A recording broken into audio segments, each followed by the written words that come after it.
चित्रा मुद्गल जी, इस कार्यक्रम के कर्ता धर्ता हम सबके मित्र अग्रज प्रोफेसर सत्यकेतु सांकृत जी, हमारे साथ इस समय मंच पर मेरे साथ उपस्थित प्रोफेसर देवशंकर नवीन जी, professor Akhilesh Dubey ji, professor Lalchand Ram ji, professor जय कौशल जी, प्रोफेसर मुन्ना तिवारी जी और संचालन कर रही डॉक्टर रुबीना सैफी जी, सभागार में उपस्थित विद्वत समुदाय, देवियों, सज्जनों और प्रिय विद्यार्थियों, सबसे पहले तो बधाई कि आज़ादी का अमृत महोत्सव हम सब मना रहे हैं, पूरे देश में मना रहे हैं। ये हम सबके लिए गर्व की बात है और आपका विश्वविद्यालय इसे साहित्य से जोड़कर मना रहा है। ये और अच्छी बात हमारे जैसे लोगों के लिए है जिनका उड़ना बिछौना सब कुछ साहित्य है, खाना पीना सब कुछ साहित्य है, इसी में जीते हैं, इसी में मरते हैं। तो हमारे लिए विशेष महत्व की बात है कि हम आज साहित्य के माध्यम से डॉक्टर भीमराव अंबेडकर विश्वविद्यालय में इस अमृत महोत्सव को मना रहे हैं।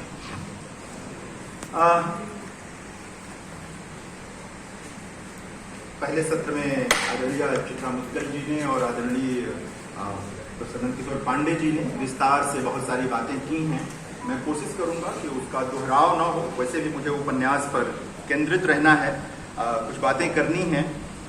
लेकिन यह तो मित्रों एक बहुत स्थापित तथ्य है, सिर्फ हिंदी के संदर्भ में नहीं, भारतीय भाषाओं के संदर्भ में स्थापित तथ्य है कि स्वाधीनता आंदोलन की जो लड़ाई लड़ी गई उसमें तार्किक चेतना का विकास करने के जो माध्यम थे उसमें साहित्य एक बड़ा माध्यम था। जो पूरे राष्ट्र में तार्किक चेतना का विकास हुआ उसमें साहित्य ने एक बड़ा योगदान दिया और उसमें भी उपन्यास का योगदान इसलिए अधिक है क्योंकि तार्किक चेतना के विकास के लिए उपन्यास में सर्वाधिक अवकाश होता है, सर्वाधिक स्पेस होता है। साहित्य की अन्य विधाओं में इतना अवकाश नहीं होता तार्किक चेतना के विकास का। यह वह तार्किक चेतना थी जिसने लोगों के भीतर भांति भांति से स्वाभिमान जागृत किया, चाहे वह उपनिवेशवाद के विरुद्ध स्वाभिमान की बात हो, पितृसत्ता के विरुद्ध जिसका चित्रा जी जिक्र कर रही थी उसके विरुद्ध स्वाभिमान की बात हो, जाति व्यवस्था के विरुद्ध स्वाभिमान की बात हो, पूंजीवाद के विरुद्ध स्वाभिमान की बात, ये तमाम जमींदारी व्यवस्था के विरुद्ध स्वाभिमान की बात, इस तार्किक चेतना के नाते ये सब संभव हुआ। अगर तार्किक चेतना न हो तो जाहिर है कि स्वाभिमान आएगा और चला जाएगा, तार्किक चेतना होगी तो कभी नहीं जाएगा आकर। तो उपन्यास ने, साहित्य ने यह एक बड़ी भूमिका निभाई तार्किक चेतना के विकास की। और जब हम स्वाधीनता आंदोलन की बात, और एक चीज और भी मित्रों, उपन्यास यह काम इसलिए भी अधिक कर सकता है, कविताएं सुनी अधिक जाती हैं। कई बार यह भ्रम होता है कि कविता सबसे लोकप्रिय विधा है, लेकिन पढ़ने में उपन्यास सबसे लोकप्रिय विधा अपने आरंभ से रही है, इसमें कोई दो नहीं। मैं कवि हूं बावजूद इसके कह रहा हूं, मेरी सारी पहचान कवि की है, बावजूद इसके कह रहा हूं कि ये है लोकप्रिय विधा है वो, और लोग पढ़ लेते हैं और यह भी एक उसकी मतलब उपलब्धि की तरह देखना चाहिए कि चली जाती है। सुबह जिक्र हुआ, जब भी स्वाधीनता आंदोलन की बात करेंगे और हिंदी उपन्यास के संदर्भ में बात करेंगे तो सबसे पहले तो प्रेमचंद ही याद आएंगे, सबसे पहले प्रेमचंद याद आएंगे। प्रेमचंद को ही केंद्र में रख करके आप थोड़ा पीछे की बात कर सकते हैं, उपन्यास के संदर्भ में थोड़े बाद की बात कर सकते हैं आप, लेकिन प्रेमचंद के बिना आप कोई बात नहीं कर सकते। और सिर्फ इसलिए नहीं कि प्रेमचंद ने कहानियां लिखी या प्रेमचंद ने उपन्यास लिखे, प्रेमचंद ने प्रचुर मात्रा में विचार साहित्य भी लिखा उसी दौर में, जिसको उन्होंने एक तरह से अपने उपन्यासों में ला करके हमारे सामने उपस्थित किया। लेकिन उसकी भी पहले कुछ बातें जान लें, हम लोग जान लें कि जब स्वाधीनता आंदोलन में उपन्यास लिखे जा रहे थे उस पूरे कालखंड में, तो उपन्यासकारों की चिंता के केंद्र में क्या था, चाहे वो प्रेमचंद रहे हो या अन्य लोग। मैं अन्य लोगों का भी जिक्र करूंगा, ऐसे लोगों का भी जिक्र करूंगा जिन्हें सामान्यतः साहित्य के विद्यार्थी भी कम ही जानते हैं। वो उपन्यास उस तरह नहीं आ पाए, समय के साथ इधर उधर हो गए।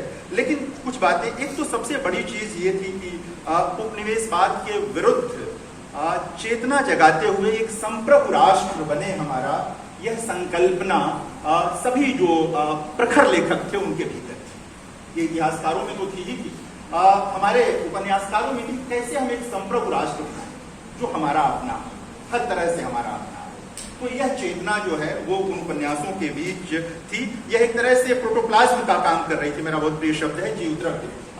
ये संप्रभु राष्ट्र की जो कल्पना है और धारणा है वो जीवद्रव्य की तरह वो रचनाकारों और चिंतकों के बीच काम कर रही थी। तो एक बात तो ये थी। राष्ट्रवाद की एक समझ भी उस दौर में थी।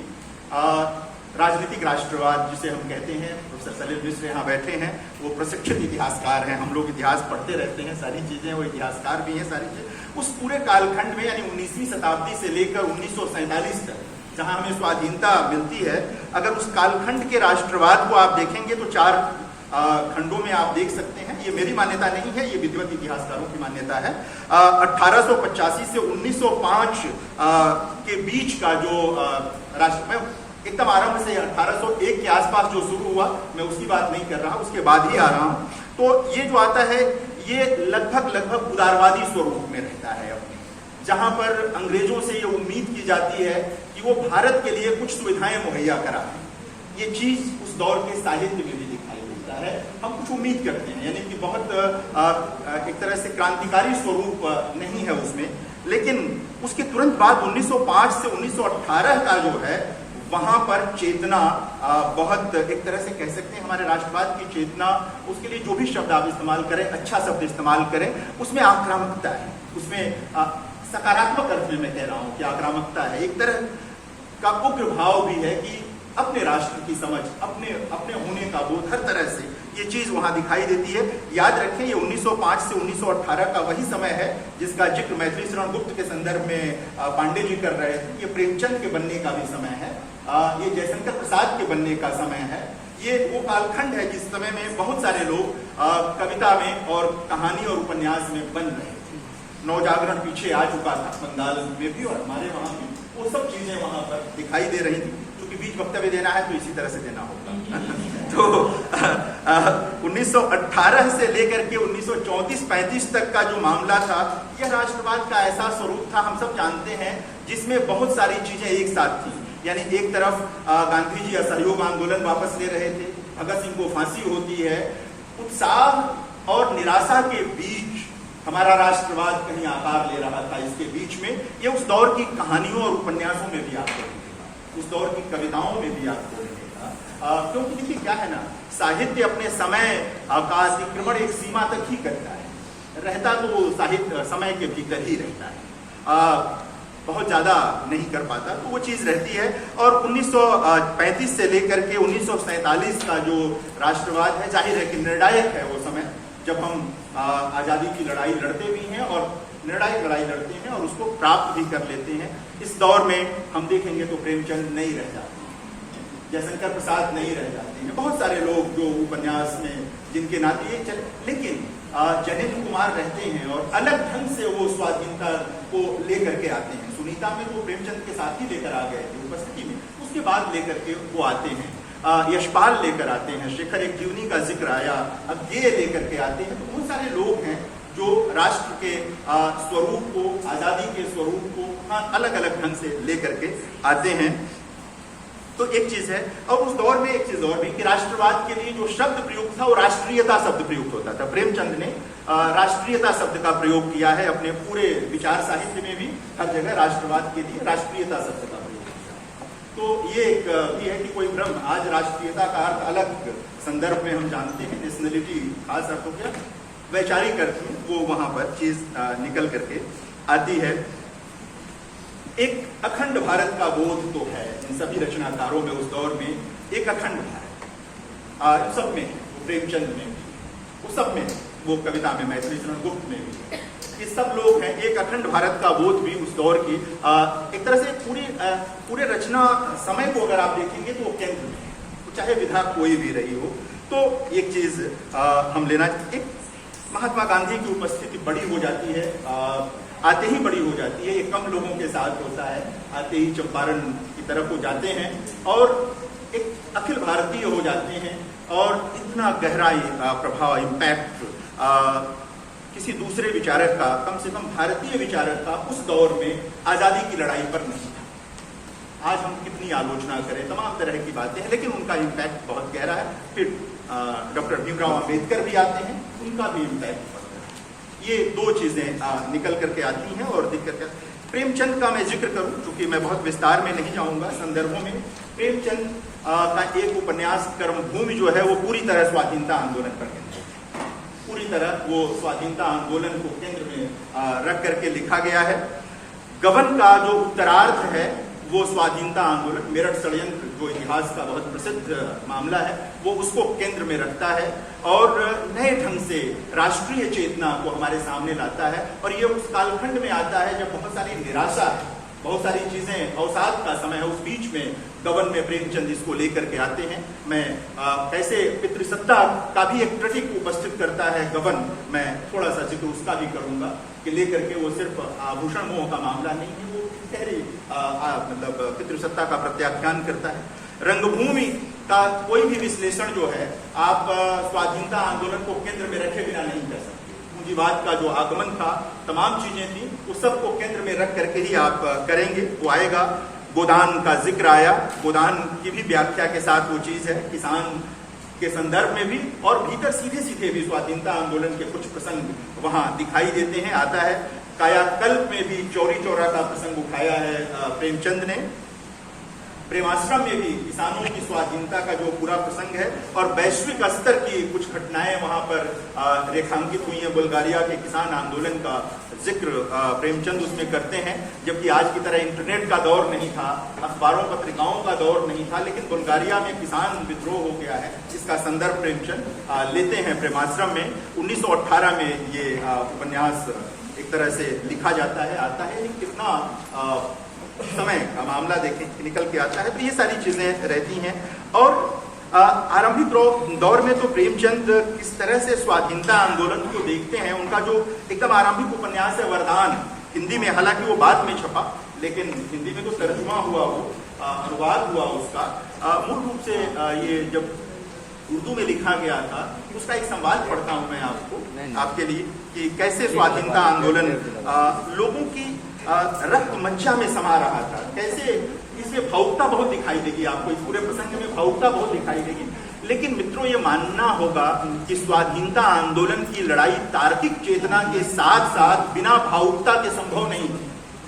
वो भावुक ही होगा जो अपना प्राण, व्यवहारिक आदमी अपना प्राण नहीं त्यागता, जो व्यवहारिक बुद्धि का आदमी होता है वो फांसी नहीं चढ़ता, वो दूसरों के लिए अपना बलिदान नहीं करता, वो भावुक मन होता है, जिसकी एक तार्किक चेतना है कि ये राष्ट्र हमारा है, हमारा होना चाहिए, हमारा सुशासन होना चाहिए, सुराज होना चाहिए, वो प्राण त्यागता है। तो इसमें आता है क्या कहते हैं, विंध्याचल देवी के समक्ष जो है नायिका उपन्यास की है, वो प्रार्थना कर रही है, विंध्याचल देवी प्रकट होती है, इस उपन्यास में है। और बातचीत है, देवी कहती हैं कुछ मांग लो, जैसा कि सामान्यतः होता है। तो जो मांगूंगी वह महारानी देंगी, हाँ मिलेगा, मैंने बड़ी तपस्या की है, अतएव बड़ा भारी वरदान मांगूंगी। क्या लेगी? कुबेर का धन नहीं, इंद्र का बल नहीं, सरस्वती की विद्या नहीं, फिर क्या लेगी? संसार का सबसे उत्तम पदार्थ, वह क्या है? सपूत बेटा, जो कुल का नाम रोशन करे, देवी पूछती है, जो कुल का नाम रोशन करे? नहीं। जो माता पिता की सेवा करे? नहीं। जो विद्वान और बलवान हो? नहीं। फिर सपूत बेटा किसे कहते हैं? जो अपने देश का उपकार करे। ये हालांकि बाद में उपन्यास में थोड़ा भावुक भी होती है, पुत्र के जब एक तरह से आजादी की लड़ाई के शामिल हो जाने के बाद बोला, लेकिन एक वो पूरा दौर था जब इस तरह की भावुकता भी थी, जिसे प्रेमचंद जैसे बहुत तार्किक चेतना वाले लेखक ने भी अंकित किया, रेखांकित किया। तो ये मानना होगा कि वो पूरा समय, पूरा कालखंड किस तरह अपने स्वराज के लिए, अपने सुशासन के लिए, अपने राष्ट्र के लिए लड़ रहा था, और उपन्यास इसे अंकित और रेखांकित कर रहे थे। मैं जिक्र कर रहा था उसका, क्या कहते हैं,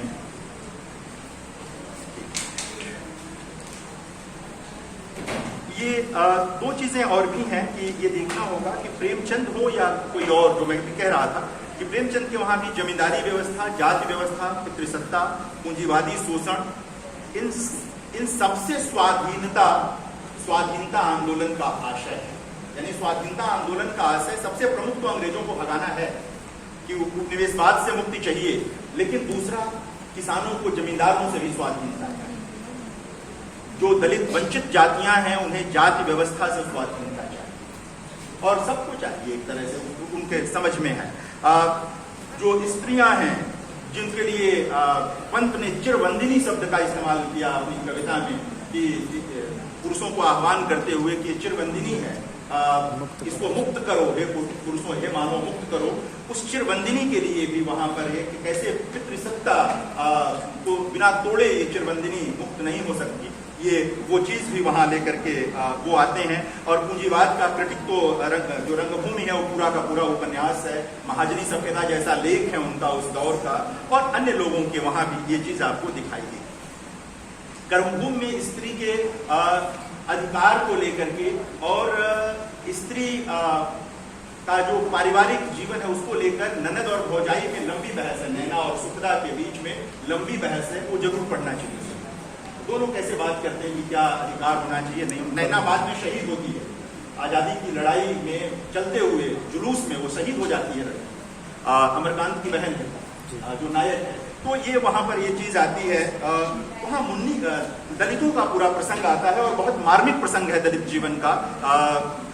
कर्मभूमि में उसको जरूर देखना चाहिए। मुक्ति चेतना को लेकर के जो तमाम बातें हैं, ये ऐसा उपन्यास है जहां पर आप देखना चाहें तो डॉक्टर भीमराव अंबेडकर के विचारों से भी जोड़कर देख सकते हैं। हिंदी का पहला उपन्यास है जिसमें जिक्र आया है कि दलितों को मुर्दा जानवर नहीं खाना चाहिए। ये डॉक्टर अंबेडकर जो है उसके पहले आह्वान कर रहे थे, उसी कालखंड में आह्वान कर रहे थे। तो सारी चीजें मंदिर प्रवेश की समस्या भी इस उपन्यास में लेकर के आते हैं कि अपने कलेवर में बहुत बड़ा उपन्यास नहीं है, लेकिन अपनी अर्थ व्याप्ति में एक बड़ा उपन्यास है और सिर्फ उपनिवेशवाद की बात नहीं कर। दरअसल प्रेमचंद हो, मैथिली शरण गुप्त हो, महावीर प्रसाद द्विवेदी हो, कोई भी उस काल, जयशंकर प्रसाद हो, महादेवी वर्मा हो, कोई भी बड़ा व्यक्ति दरअसल जानता था कि सिर्फ अंग्रेजों का जाना भर स्वाधीनता नहीं, उनका जाना तो अनिवार्य है, उनको तो जाना ही चाहिए, वो जाएंगे तभी स्वाधीनता आएगी, लेकिन उसके भीतर बहुत सारी चीजें होंगी। तो ये सारे प्रसंग इनमें आते हैं। और वो है गबन का देवी दिन खटिक सवाल करता है, वही सवाल जो भगत सिंह कर रहे थे। कहता है कि बाबू जब तुम सुराज का नाम लेते हो तो तुम्हारे मन में क्या आता है? तुम भी बड़ी बड़ी तलब तनख्वाह लोगे, पहाड़ों की हवा खाओगे, मोटर से चलोगे। अभी जब तुम्हारा राज नहीं है तब तुम खून चूसे जा रहे हो, तुम्हारा राज आ जाएगा तो क्या करोगे? और मित्रों, यह वह देवी दिन खटिक है जिसके दोनों बेटे शहीद हो गए हैं आजादी की लड़ाई। यानी कि कोई तटस्थ व्यक्ति सवाल नहीं कर रहा है, यह सवाल वह व्यक्ति कर रहा है जिसने आजादी की लड़ाई में अपना सर्वस्व न्यौछावर कर दिया। यहीं पर जो मैं कह रहा था पितृसत्ता का क्रिटिक, ये जो उसका नायक है रमा, वो देवी दिन खटिक की पत्नी को कुछ जेवर देकर के प्रभावित करना चाहता है। वह सोचता है कि स्त्रियां जेवर से प्रभावित हो जाती हैं। एक बहुत बड़ा क्रिटिक है प्रेमचंद जो उपस्थित करते हैं। यह पितृसत्ता की जो ओछी सोच है कि स्त्रियों को सिर्फ जेवर से प्रसन्न किया जा सकता है, ये हिंदी का पहला उपन्यास है जो इसका क्रिटिक उपस्थित करता है कि स्त्रियों को जेवर से नहीं किया जा सकता है। खुद जालपा इसका प्रत्याख्यान करती है, जिसके लिए ये सारा घटनाक्रम होता है और ये लेकर के आते हैं प्रेमचंद। ये पहला हिंदी का उपन्यास था जिसमें पति की संपत्ति में पत्नी के अधिकार की बात प्रेमचंद ने निबंध लिखा।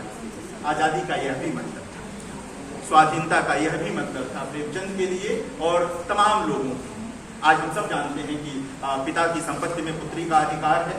प्रेमचंद ने इसकी बात की थी, निबंध लिखा था प्रेमचंद ने। आज हम सब जानते हैं, हमारे कानून ने, हमारे देश ने इसे अर्जित किया है पति की संपत्ति में। तो ये सारी चीजें निकल करके आए। मित्रों, बहुत ज्यादा समय हो जाएगा, मैं और भी बातें बीच में जब याद आएंगी तो करूंगा। मैं कुछ उपन्यासों का जिक्र करना चाहता हूं जिनके बारे में हम लोग आजादी के संदर्भ में कम बात कर पाते हैं। वृंदावन लाल वर्मा का एक उपन्यास है, प्रत्यागत नाम है उस उपन्यास का, और असहयोग आंदोलन को केंद्र में रखा गया है इस उपन्यास में, प्रत्यागत में। अक्सर उनको हम लोग ऐतिहासिक उपन्यासकार के रूप में पढ़ते हैं और व्याख्या करते हैं। तो वृंदावन लाल वर्मा जो हैं वो अद्भुत एक इसमें संवाद है जहां पर वो कहता है कि हम जो असहयोग आंदोलन कर रहे हैं और ये सारी प्रक्रिया हम ये कर रहे हैं कि सरकार की सारी कलाबाजी को हमको बेकार कर देना है। सरकार जितनी कलाबाजियां करती है हमें उसको बेकार कर देना है। तो ये चीज लेकर के आते हैं। मंगलदास नाम का इसमें पात्र है, वो ये बात कहता है। इलाचंद्र जोशी का जो सन्यासी उपन्यास है उसको भी स्वाधीनता आंदोलन से जोड़कर देखना चाहिए। वो शिक्षा व्यवस्था पर सवाल उठाती है कि यह जो आजकल हम लोग बात कर रहे हैं न्यू एजुकेशन पॉलिसी के संदर्भ में, और आज के दौरान दास मनोवृत्ति की शिक्षा व्यवस्था को समाप्त करना है, जो औपनिवेशिक कालखंड की ये उपन्यास इलाचंद जोशी का उसको फोकस करता है, लेकर जाता है और बात करता है। धनीराम प्रेम एक लेखक हुए, कम लोग जानते हैं इनके बारे में। मेरा देश नाम का उपन्यास है, अपनी शायद ढूंढने पर मिल जाए, लाइब्रेरियों में होगा।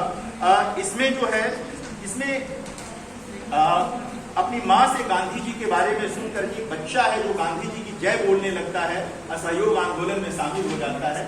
माँ जिक्र करती है, कहीं सुन के आई। और इन तमाम उपन्यासों में गांधी जी के लिए महात्मा शब्द का इस्तेमाल होता है, बार बार महात्मा जी कह रहे हैं, महात्मा जी कह रहे हैं।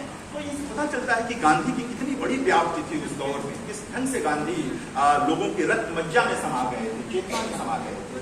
ये चीज उदय शंकर भट्ट का जो डॉक्टर शेफाली नाम का उपन्यास है, और उसमें प्राणनाथ नाम के जो व्यक्ति हैं, नायक हैं, उन्होंने 5वीं के बाद ही पढ़ाई छोड़ दी और असहयोग आंदोलन का गहरा असर वहां पर भी है, गांधी जी का प्रभाव है। निराला के बारे में हम सब लोग जानते हैं, कुल्ली भाट में गांधी जी का प्रभाव है। वो स्टाम्प पेपर बेचना छोड़ देता है, वहां जाकर के विरोध करता है, सरकारी काम में कोई सहयोग नहीं करता। यानी हमारे उपन्यासकार सिर्फ यह दिखाकर नहीं कि कोई जेल चला गया या सीधे सीधे किसी क्रांतिकारी आंदोलन में शामिल हो गया, सिर्फ इतना ही तक स्वाधीनता आंदोलन की व्याप्ति नहीं थी।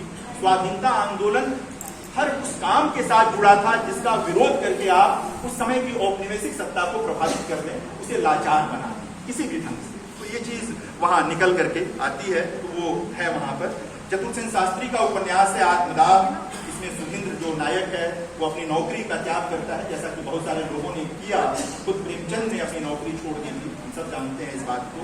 भगवती चरण वर्मा का फूले बिसरे चित्र जो उपन्यास है, उसमें भी यही चीज है।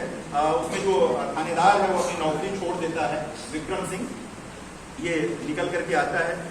दुर्गा शंकर मेहता का उपन्यास है अनबुझी प्यास, इसमें भी वही है। शेखर एक जीवनी का प्रसंग आ गया, उसमें असहयोग आंदोलन में भाग लेने का पूरा जिक्र आता है, बात आती है।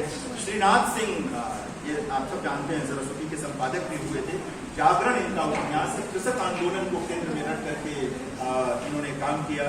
निराला के अलका उपन्यास में भी ये चीज है। राहुल सांकृत्यायन ने भी चंपारण सत्याग्रह को उठाया है। बाद में आएंगे तो आप रेणु के महिला आंचल में भी देखेंगे, नागार्जुन के बलचन्मा और बाबा बटेश्वर नाथ में भी देखेंगे, यशपाल का जिक्र आया झूठा सच में देखेंगे, जैनेन्द्र के सुनीता का मैंने जिक्र किया। ये तमाम उपन्यास हैं जहां पर स्वाधीनता आंदोलन किसी न किसी रूप में अपने पाठकों की चेतना को प्रखर बनाता है, अपने पाठकों की चेतना को और तीव्रतर करता है कि स्वाधीनता एक जरूरी चीज है, और बिना स्वाधीनता के कोई राष्ट्र कैसे खड़ा हो सकता है, बिना स्वाधीनता के कोई राष्ट्र कैसे आत्मबल अर्जित कर सकता है। और हम सब ने वो किया, अर्जित किया। देवकीनंदन खत्री के पुत्र हुए हैं, आप सब जानते होंगे, दुर्गा प्रसाद खत्री। उनके 3 उपन्यास हैं, प्रतिशोध, रक्तमंडल और सुखेद शैतान। रक्तमंडल में भगत सिंह, चंद्रशेखर आजाद, रास बिहारी और सत्येंद्रनाथ सान्याल को आप पहचान सकते हैं, कि नाम नहीं है लेकिन पहचान सकते हैं कि यही उनके चरित्र हैं। तो मित्रों, मैं ये कहना चाहता था कि बहुत सारे, रघुवीर शरण मित्र का उपन्यास है बलिदान, अनंत गोपाल सेवड़े का उपन्यास है ज्वालामुखी, गोविंद बल्लभ पंत जो थे मुक्ति के बंधन, क्रांतिकारी को केंद्र में रख करके उपन्यास लिखा है। इसके अलावा भी बहुत सारे उपन्यास हैं जो शोध करने पर मिलेंगे, आएंगे। सबसे बड़ी चीज यही जो मैंने शुरू किया कि तार्किक चेतना का विकास करना था। प्रेमचंद ने 1936 के अपने भाषण में जो बात कही कि साहित्य, जिसका जिक्र डॉक्टर साहब भी कह रहे थे, उन्होंने कि साहित्य जो है वो राजनीति के आगे चलने वाली मसाल है। ये प्रेमचंद ने 1936 के अपने व्याख्यान में कहा था। उसी व्याख्यान में प्रेमचंद ने कहा कि साहित्य का काम मनोरंजन करना नहीं। उसी व्याख्यान में प्रेमचंद ने आध्यात्मिक शांति की भी बात की थी कि साहित्य का एक काम आध्यात्मिक शांति भी है, और वो अपने ढंग से उसकी व्याख्या करते हैं, लेकर के वो आते हैं। तो स्वराष्ट्र की कल्पना, स्वराज की कल्पना, मेरुदंड का जिक्र आ रहा था, ऋण की भट्टी कैसे मजबूत हो भारतीयों की, ये सब कुछ उस समय के उपन्यासों में है, चाहे वो प्रेमचंद हो या उनके समकालीन हो या उनके बाद के हों। मित्रों, इन उपन्यासों ने निश्चित तौर पर स्वाधीनता आंदोलन में अपने ढंग से योगदान किया, और आज हम सब अगर स्वाधीन हैं, हम सब अगर स्वाधीनता का अमृत महोत्सव मना रहे हैं, तो इसमें हमारे इन पूर्वज रचनाकारों का बहुत बड़ा योगदान है। मैं उन्हें अपनी भावांजलि भी अर्पित कर रहा हूँ। धन्यवाद।